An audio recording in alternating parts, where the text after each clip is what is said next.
Kapag ika'y may dinadaan ng problema, naghahanap ka ba ng kausap o sinasarili mo? Kung may nakakausap ka naman, nakakatulong ba siya sa iyo o nagpapalala ng iyong problema?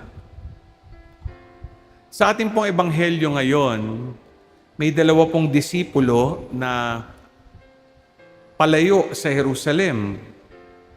Mayroon po silang dinadaan ng problema o krisis. Sila po'y nalulumbay, naluluksa, gustong makalimot dahil alam po nila na sa Jerusalem, ang kanilang Panginoon ay nagpakasakit at namatay. Sila'y, kumbaga ay papuntang Emmaus. Sabi nga, 11 kilometro ang layo mula Jerusalem at nais nila sigurong lumayo sa problema. Nais nilang makalimot sa mga naganap sa Jerusalem. Sinasabi daw na ang Emmaus ay lugar ng libangan. Kumbaga kung may mga spa nung araw, doon ka pupunta. Hindi ko alam kung uso pa po ang pagmamasahe noon, pero doon daw pag pumunta ka, kumbaga makaka-relax ka. Sa paglalakbay po nila palayo sa Jerusalem, maaaring nag-uusap sila. Nandun yung mga pangamba, mga himutok, nandun yung pagtangis dahil namatay si Jesus. Pero pareho ang kanilang dinaraanan. Alam niyo, may sinasabi po sa psychology na pag dalawa kayong nag-uusap at iisang inyong sentimiento, kapag nag-uusap kayo, ang nangyayari sa Ingles ay yung tinatawag na negative reinforcement. Dahil pareho kayo ng problema, pareho kayo ng dinaraanan, ang nangyayari, lalong imbis na masolusyonan yung dinaraanan nyo, lalong tumitindi yung negatibong nararamdaman mo.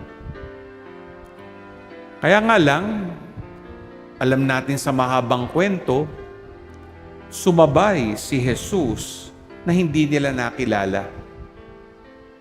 Paano pinaramdam ni Jesus ang presensya ng Diyos sa kanila? Siguro, nung nag-uusap silang dalawa nung wala pa si Jesus, baka ang alingaw-ngaw nila ay, natutulog ba ang Diyos?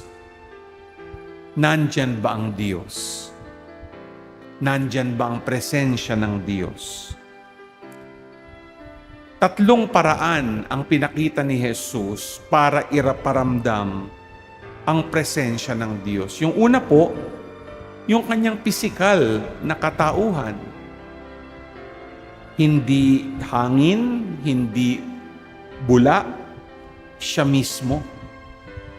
Siya ang sumabay at nakilakbay sa dalawang disipulo ang kanyang katauhan.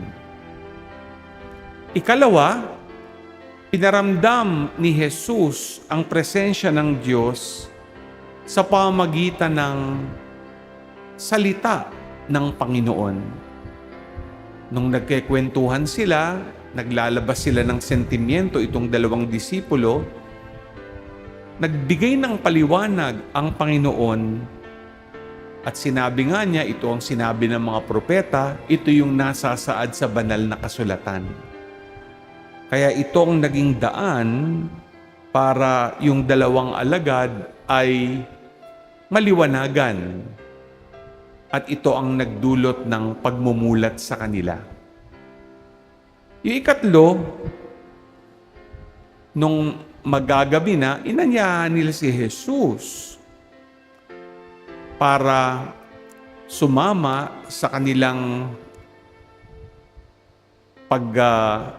pagtitipon para sa kakainan ng hapunan. At alam natin ang naganap. Nagsalo sila at biglang nawala si Jesus. Pero anong sinabi nila sa bandang huli? Kumbaga, naramdaman nila na ang Panginoon ang nagpakita sa kanila sa paghahati-hati ng tinapay. Mga minamahal na kapatid kay Kristo, may nagsabi, ito po sa Ingles, "Don't walk before me, I may not follow. Don't walk behind me, I may not lead. Just walk beside me and we will journey together." Sabi ng isang pari sa Pilipino, parang sinasabi ni Jesus, huwag kang uuna, huwag kang paiiwan. Sabay tayo, kaibigan. Yan po ang pinaramdam ni Jesus sa dalawang disipulo. Paano sumabay si Jesus para maramdaman natin na hindi tayo nag-iisa sa gitna ng maraming pagsubok sa buhay? Lahat po tayo maaaring may dinaraanan. May problema sa kalusugan, maaaring meron tayong problema sa pakikipag-ugnayan sa pamilya, problemang pinansyal, malaki ang krisis natin ngayon dala ng gera sa Middle East. Kahit may ceasefire, marami pa rin tayong pangamba na maaaring sumiklab uli. Ilang linggo nang tumataas ang presyo ng gasolina. Totoo, magkaka-rollback. Pero hanggang saan? Apektado hindi lamang ang presyo ng gasolina, kundi lahat ng bilihin. Kaya lahat po tayo dumadaan sa maraming pagsubok sa buhay. At siguro magandang tignan, paano ba sumasabay si Jesus sa atin bilang kaibigan?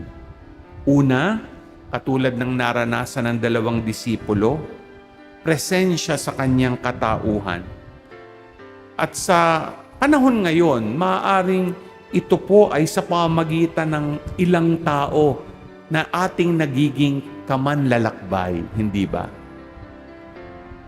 Sila ang kumakatawan si Jesus para makinig sa ating mga hinaing. Maaaring sila din ang nagbibigay ng payo para mamulatan tayo at makita ang direksyon na hinahanap natin. Ikalawa, ang presensya ng Diyos ay ating nararanasan sa banal na kasulatan, sa salita ng Diyos. Meron po tayong Biblia, meron po tayong mga Bible diary. Kapag nagmimisa po tayo, ang unang parte ng misa ay ang liturhiya ng salita ng Diyos na nagaganap ngayon. Maaaring sa pamamagitan ng kanyang salita, sa pagninilay na ginagawa natin, kumbaga, ang Panginoon ay nagsasalita sa atin. At ito ang nagdudulot din ng kaliwanagan sa ating isip. Nagbibigay din ng konsolasyon sa ating mga puso dahil kapag ang salita na ng Diyos ang tumimo sa ating puso, na maaaring nagdudulot din ito hindi lamang ng kaliwanagan, kundi ng paghihilom. At syempre ikatlo, ang presensya ng Diyos sa Eucharistia. Ang ikalawang parte ng misa ay liturhiya ng Eucharistia. At mamaya, tatanggap tayo ng banal na komunyon. Hindi lang tayo basta tatanggap ng tinapay, kundi tinapay ng buhay, si Jesus mismo. Bakit kayo nagsisimba? At bakit niyo hinahanap na matanggap ang Eucharistia, ang banal na hostya.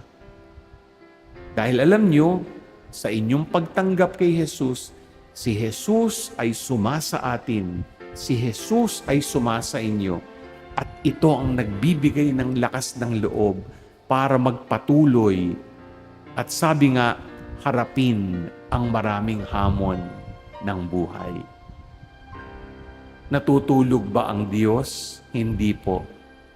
Nawawala ba siya at parang walang pakialam sa gitna ng ating mga krisis? Hindi po. Napakaliwanag. Ang presensya niya ay ating nararanasan. Buksan natin ang ating mga isip, ang ating mga mata, at ating mga puso. Tandaan natin, una, nandyan siya sa pamamagitan ng ilang tao para maging kamanlalakbay, makinig, at magbigay ng liwanag. Ikalawa, nandyan ang salita ng Diyos, ang banal na kasulatan. Nagbibigay liwanag din at direksyon sa atin. At ikatlo, ang presensya niya ay nararanasan sa Eucharistia.